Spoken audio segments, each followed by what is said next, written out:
Pourquoi est-ce qu'en tant que société occidentale, on a tendance à penser que l'intellect est plus important pour gérer les situations du quotidien que les sentiments? Je pense que c'est une gueule de bois européenne. Descartes, vous savez? Je pense que pendant de longues périodes, les sociétés humaines ont souffert de cette lutte pour survivre.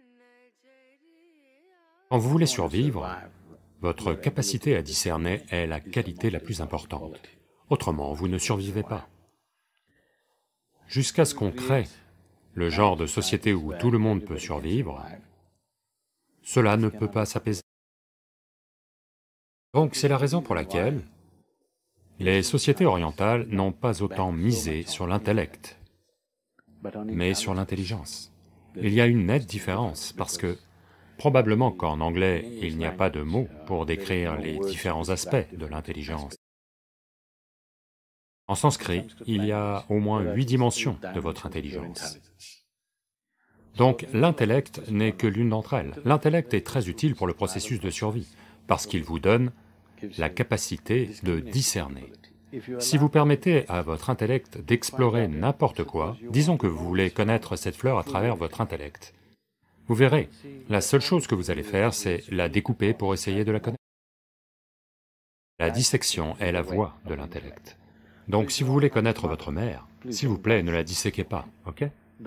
Ce n'est pas ainsi qu'a lieu la vie. Si vous voulez connaître la vie dans son intégralité, vous avez besoin d'autres dimensions de l'intelligence. Comme l'intellect a donné la capacité de survivre et un certain sentiment de domination sur les autres, nous sommes devenus des dévots de l'intellect. L'intellect est une chose merveilleuse, aucun doute là-dessus. Mais vous devez comprendre que l'intellect humain ne fonctionne qu'à partir des données limitées qu'il a recueillies. Il ne peut pas explorer quelque chose d'entièrement nouveau. Vous ne pouvez faire que projeter ce que vous savez vers une autre dimension. Et vous ne pouvez jamais projeter dans une dimension inconnue à travers ce que vous savez. Actuellement, c'est la raison pour laquelle je dirais que les sociétés occidentales sont sur un tapis roulant depuis longtemps. Elles courent beaucoup et elles deviennent fit, mais elles ne vont nulle part. Elles deviennent fit, bien sûr. D'accord. Maintenant, quand on parle d'identité humaine et de fausses associations avec certains stéréotypes, pourquoi est-ce qu'on essaie toujours d'être un certain stéréotype? Je veux dire, pourquoi est-ce que tout le monde en Pennsylvanie veut une grande maison avec une clôture blanche? Pourquoi est-ce que c'est ça le succès? Parce que c'est une société. Cette idée de modèle vient essentiellement de l'Ouest. Il y a quelques mois, j'étais interviewé par quelqu'un d'ici, et cette dame m'a demandé « Qui est votre modèle, Sadhguru ?» J'ai dit « Je ne roule pas avec des modèles. » Une telle idée ne m'est jamais venue. Ça ne m'est jamais venu. Comment je dois me façonner? À l'image de qui? Ça ne nous est jamais venu. Parce que l'Orient cherche toujours à voir comment se tourner vers l'intérieur et découvrir le potentiel plus profond en soi, jamais à aller vers l'extérieur pour être comme quelqu'un d'autre. Ceci est quelque chose qui est présent dans l'éthos naturel de l'Inde, que vous ne pouvez pas être quelqu'un d'autre. Vous ne pouvez jamais être quelqu'un d'autre, vous ne pouvez qu'être vous-même. Et comment faire de ce vous-même un plein potentiel, une pleine croissance? C'est tout. Les exemples yogiques traditionnels l'expriment ainsi.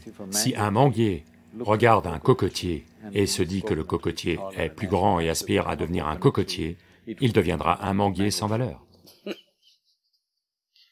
Donc, chaque vie est unique à sa manière et à sa propre place. La seule chose que la vie a à faire est de trouver la nourriture nécessaire pour grandir pleinement.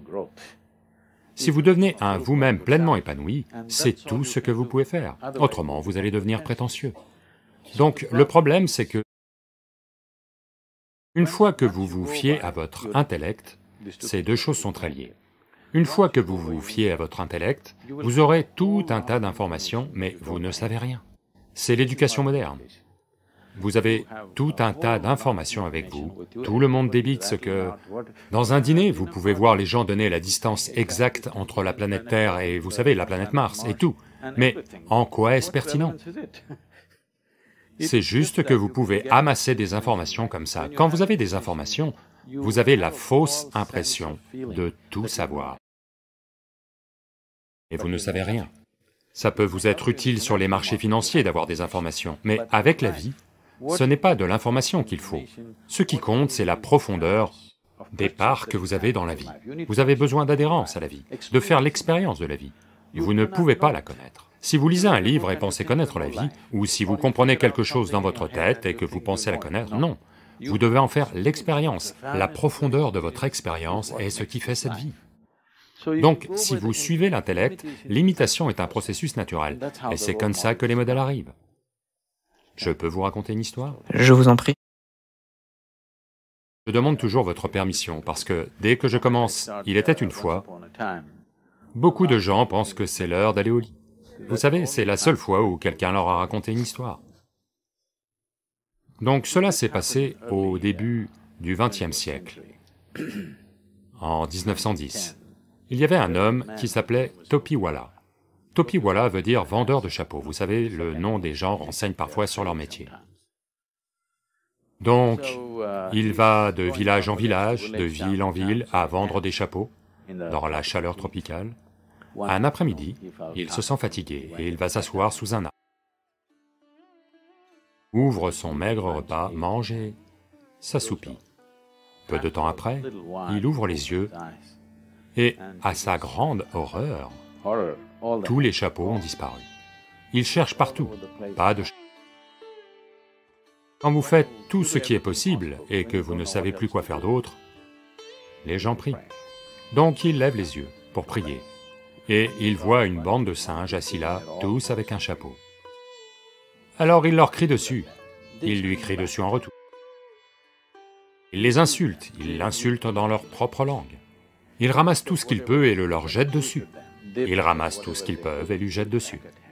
Ne sachant plus quoi faire, par pure frustration, il prend son chapeau et le jette au sol. Tous les singes prennent leur chapeau et le jettent au sol. Et il les ramasse et reprend ses affaires. Le 21 décembre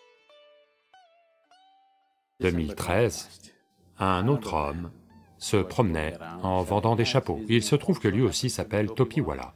Et un après-midi, il va s'asseoir sous un arbre, mange son repas élaboré, 21e siècle, vous savez, et s'endort rapidement. Après un certain temps, il se réveille, les chapeaux ont disparu. Il ne regarde pas ici et là, il regarde tout de suite vers le haut. Une bande de singes sont assis avec des chapeaux. Il se lève et danse, tous se mettent à danser. Il fait des grimaces, ils font des grimaces. Il s'amuse autant qu'il le voulait. Quand il a terminé, il ramasse son chapeau et le jette par terre. Un babouin descend rapidement, ramasse le chapeau, marche vers lui donne une bonne claque au visage et dit « Espèce d'idiot, tu crois que t'es le seul à avoir eu un grand-père » Donc il y a des preuves substantielles, il y a des preuves que les singes évoluent, d'accord? Maintenant, une fois que vous vous fiez aux limites de votre intellect, vous êtes toujours un chasseur-cueilleur. Peut-être qu'au lieu de collecter des morceaux de viande et de cuir et des os et des dents d'animaux, aujourd'hui vous collectez des informations, vous connaissez la distance entre Mars et le Soleil et ci et ça. Peut-être que vous collectez, mais la nature de l'intellect est toujours de collecter. En collectant, si vous collectez tant, quelqu'un qui a tant vis-à-vis de cette personne, par rapport à cette personne, vous semblez mieux. Mais en termes d'expérience de vie, vous n'allez pas vous sentir mieux. Donc si vous avez collecté tant, et si un autre a collecté tant, alors par rapport à cette personne, vous vous sentez nul. Donc l'accumulation procède toujours par comparaison. Votre propre accumulation ne signifie rien, ce n'est que parce que quelqu'un d'autre a une récolte plus maigre que la vôtre. Ou en d'autres termes, quelque part vous commencez à apprécier l'incapacité de quelqu'un d'autre ou son échec ou n'importe. Donc, ceci est la nature de l'intellect, parce qu'il survit sur ce que vous avez collecté.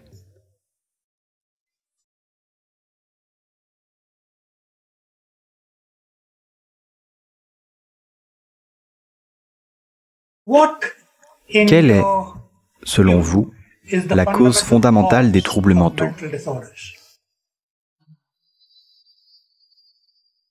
Au fur et à mesure que les sociétés deviennent de plus en plus riches, elles commencent à manger des aliments de moins en moins bons.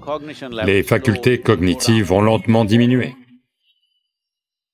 Purgez le système, nettoyez le côlon, soudain vous vous sentez un peu équilibré. Croyez-moi, votre processus de vieillissement est ne va pas progresser.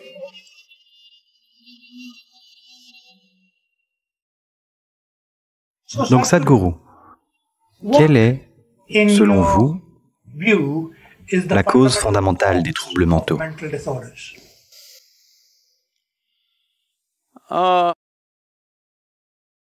Si vous demandez une seule cause, Ça pourrait être plusieurs. voyez, une chose, c'est la façon dont on mange. C'est une très grande partie des maladies mentales. La façon dont on ingère des produits chimiques et des hormones aujourd'hui, inconsciemment, à divers niveaux, est une partie importante des maladies mentales de cette génération. Comment est-ce qu'on ingère, comment est-ce qu'on reçoit la nourriture? Cela peut paraître un peu tiré par les cheveux pour le Royaume-Uni, mais s'il vous plaît, écoutez-moi attentivement. On voit la vie comme ça. Vous êtes qui vous êtes en tant que personne. Vous êtes qui vous êtes du fait des parents que vous avez eus, les écoles où vous êtes allés, l'éducation que vous avez reçue, maintenant ce à quoi vous êtes exposé dans votre vie. C'est pour ça que vous êtes devenu tel genre de personne, n'est-ce pas? C'est tout un tas de choses que l'on reçoit. Donc en permanence vous recevez. Ce que vous recevez, ce n'est pas que de l'information et des pensées. La vie reçoit à de très nombreux niveaux. Au niveau énergétique, elle reçoit. Donc en Inde, on veille à ce que, où que ce soit, si vous voulez recevoir quelque chose, la première chose, c'est de croiser les jambes, d'accord? En ce moment, je suis assis comme ça, vous ne le voyez peut-être pas. Mais la première chose, c'est de croiser les jambes, parce qu'on ne veut pas recevoir avec la partie inférieure de notre corps, on veut recevoir tout ce qui est positif, on veut le recevoir avec la partie supérieure de notre corps. Donc si vous allez dans un lieu dont on pense qu'il est fort énergétiquement, la première chose, c'est qu'on croise les jambes et on garde les mains ouvertes. Vous savez, dans la physiologie yogique, c'est comme ça. Il y a 112 chakras, 114, mais en fait 112 à l'intérieur du système humain. Sur ces 112, il y a 7 catégories, 16 dans chacune d'entre elles. Ces 7 sont ce qu'ils appellent généralement les chakras dans le monde aujourd'hui. Donc les 3 premiers sont le processus de survie. Et l'intermédiaire représente une convergence. C'est à partir d'ici, à partir d'Anahata, que sont les processus d'éveil de la vie. Donc en ce sens, il est important que vous receviez certaines choses de certaines manières. La nourriture est considérée comme un niveau de réception très basique. Comment on reçoit la nourriture? Ce qu'on reçoit est très important. Aujourd'hui, qu'est-ce qu'on reçoit? En ce moment, à mesure que les sociétés deviennent de plus en plus riches, elles commencent à manger des aliments de moins en moins bons. Ce qu'une personne rurale en Inde ne toucherait pas, des villes très sophistiquées mangent ce genre de nourriture. Quand je dis ce genre de nourriture, presque tout ce que les sociétés occidentales utilisent aujourd'hui a au minimum 30 à 60 jours. En yoga, la nourriture est classée en sattva, rajas et tamas. Tamas, c'est l'inertie. Si vous mangez quelque chose qui a du tamas, ça va amener de l'inertie dans votre système. L'inertie, ça ne veut pas dire que vous devenez juste paresseux. L'inertie, ça veut dire que certaines choses ralentissent. Ce qui veut dire que, essentiellement, la régénération du système ralentit. Aujourd'hui, vous savez que la régénération neuronale est l'un des aspects les plus importants pour maintenir votre cerveau en raisonnablement bon état de marche, fonctionnel toute votre vie. Si vous consommez des aliments qui sont tamasiques, ou créent une inertie dans le fonctionnement général de votre système, dans le processus énergétique de qui vous êtes, alors vous verrez, les niveaux cognitifs vont lentement diminuer au bout d'un moment. Comme tout le monde comprend ça, c'est pour ça qu'ils boivent des verres et des verres de coca, ou de café, ou d'alcool, ou autre, parce qu'ils savent qu'ils ont besoin d'équilibrer ça. Donc ce genre d'équilibrage est une façon très rudimentaire d'équilibrer votre système. Vous mettez de mauvaises choses et ensuite vous essayez de les corriger avec de bonnes choses. Le plus grand nombre d'antiacides au monde, près de 60% des antiacides du monde sont vendus en Amérique, la population la plus riche de la planète. Ça veut dire qu'ils ont tout un choix de nourriture, ils peuvent manger les meilleurs aliments, mais non, ils vont manger la pire nourriture, parce que les forces commerciales vont décider de ce que vous mangez. Vous ne pouvez plus manger consciemment ce que vous voulez manger. Dans la culture du yoga, si vous cuisinez quelque chose, la durée maximale pour le manger, c'est 1h30, 90 minutes. Avant ça, vous devriez avoir mangé la nourriture. Après ça, on ne touchera plus à la nourriture parce qu'elle a commencé à accumuler du tamas. L'inertie va commencer à arriver. Si vous voulez expérimenter, vous pouvez expérimenter. Mangez des choses très fraîches pendant une semaine. Mangez des choses qui ont été transformées et conservées pendant 1 mois, 2 mois et ensuite mangez-les. Vous verrez le niveau de vivacité dans le système. Vous allez le remarquer dans votre expérience. Mais cela a lieu au niveau cellulaire. Cela a lieu en termes de... On appelle ça ojas. Il n'y a pas de mot anglais pour ça. Si vous créez assez d'ojas, qui est une dimension non physique de l'énergie, si chaque cellule de votre corps est enveloppée d'ojas, croyez-moi, votre processus de vieillissement ne va pas progresser. Votre âge cellulaire va rester quasi stagnant pendant longtemps. Ils ont fait certains tests sur moi, et vous savez, ils disent que mon âge cellulaire, c'est 25 ans. Eh bien, je suis toujours comme à 25 ans, je maintiens le même niveau d'activité, je maintiens le même poids, le même tout. Ceci n'est pas un miracle, tout être humain en est capable, en prêtant une attention simple à des choses basiques. Pour aller plus loin, en ce qui concerne la nourriture, il y a ce qui s'appelle Viruddha Ahara. Ça veut dire que si vous mangez une chose et en ajoutez une autre qui fonctionne en sens inverse, alors dans votre système il y a une guerre. Vous savez que le processus digestif est en grande partie entre les acides et les alcalins et tout ça. Par exemple, vous mangez de la viande qui est grasse. Si vous la mangez seule, ça ne causera peut-être pas beaucoup de dégâts. Mais vous la mangez avec du riz et du ghee, vous appelez ça un biryani et vous le mangez. Maintenant, les dégâts sont grands parce que ces deux choses ne vont pas ensemble. C'est pour ça que tout aliment non végétarien et le lait et les produits laitiers n'étaient jamais mélangés, parce que dès que vous les mélangez, ils vont aller en sens inverse, et vous créez une bataille en vous-même.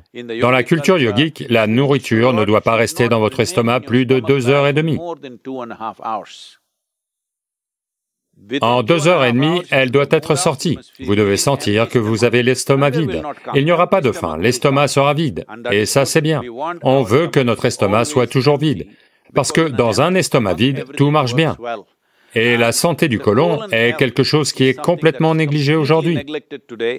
Si vous ne gardez pas votre côlon propre, garder votre mental dans un état équilibré est très très difficile. Donc en Ayurveda et Siddha, la première chose, si vous dites quoi que ce soit, vous faites des nuits blanches, vous avez quelque chose de dérangé, n'importe quel léger problème psychologique, la première chose c'est une purge. Purgez le système, nettoyez le côlon, soudain vous vous sentez un peu équilibré. Donc au centre de yoga, la journée commence par une boule de la taille d'une bille, de margousier et de curcuma. Il y a de nombreux aspects en ce qui concerne l'impact que ça a sur votre système. Une chose immédiate que ça va faire, c'est que ça va maintenir votre tube digestif propre. Quand on dit propre, ceci est une région où vous avez un maximum d'autres vies. Donc, dans ce tube digestif, il y a tout un tas de micro-organismes. Beaucoup d'entre eux sont devenus nos amis. Nous vivons grâce à eux. Nous sommes capables de digérer la nourriture grâce à eux. Beaucoup de fonctions dans le corps ont lieu grâce à eux. Mais malgré tout, il y en a beaucoup qui nous nuisent. La singularité du margousier, en particulier quand il est pris avec du curcuma, si ces deux choses sont ensemble, en grande partie, les choses qui ne sont pas nécessaires au corps, les choses qui peuvent nuire au corps, toutes les vies parasitaires qui sont là, toutes ces choses sont éliminées. Ce n'est pas une solution complète, mais ça va apporter l'atmosphère de base nécessaire dans le corps pour faire les corrections, soit avec des médicaments, soit avec les pratiques nécessaires. Vous pouvez apporter des corrections. Comment appliquer cela à une personne qui souffre là tout de suite? Cela requiert une approche compatissante, pas une approche standard, ma façon ou ta façon. C'est une façon très stupide de s'y prendre, que ça ne peut être fait que comme ça, parce que les êtres humains ne sont pas comme ça. Une action judicieuse, selon ce qui peut être plutôt mieux que pire, plus de bien que de mal, c'est tout ce que vous pouvez faire. Je ne pense pas que quiconque ait une réponse absolue sur les problèmes mentaux qu'ont les gens.